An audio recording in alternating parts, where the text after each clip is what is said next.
In Living with OSA, Sherry Smith talks with real people about the challenges and rewards of CPAP therapy.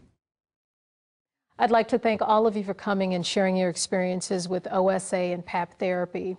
We'd like to welcome Lanita and Dave Myers, Raul Guevara, Dr. Matthew Abraham, Peggy Jennings, and Dee Stanley. What impact has PAP therapy had on your life? It's the best thing that could have happened. It's the best thing that could have happened to me. I'm healthier. I feel better when I wake up in the morning. You know, it's great. It's a feeling I haven't had in a long time. And I don't wake up tired. I don't wake up cranky. And, you know, I'm ready to do whatever I need to do for the day. It makes you a better father because you want to play with your kids. You've heard the stories about leave me alone, I just want to sleep, or go get a toy, I'll play with you later.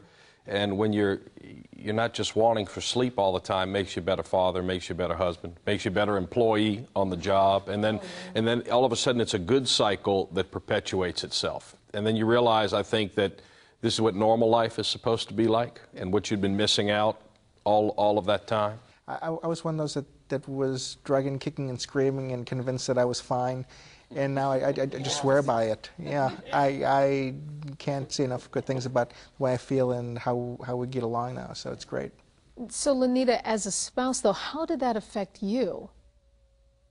And it changes him and us as a unit, that he has the ability now to actually have extra time to spend with us and doing activities, and he's much more active than he ever was prior to being on his sleep apnea machine.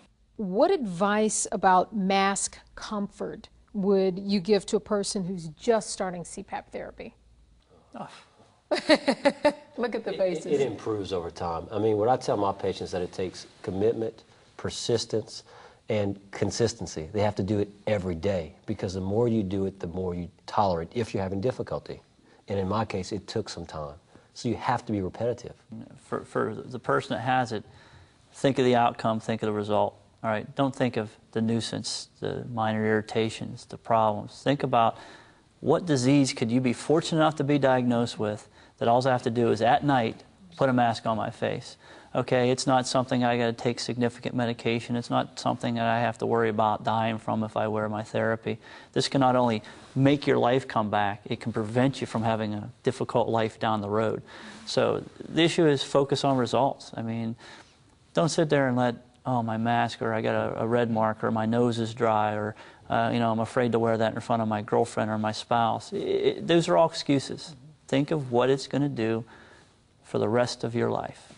The mask is like a new pair of shoes. And like a new pair of shoes, once you break them in, you don't even know they're there when you put them on. Same thing with the mask. I don't feel it. He says a pair of shoes. Well, how long do you get out of a pair of shoes? You know, they don't last forever.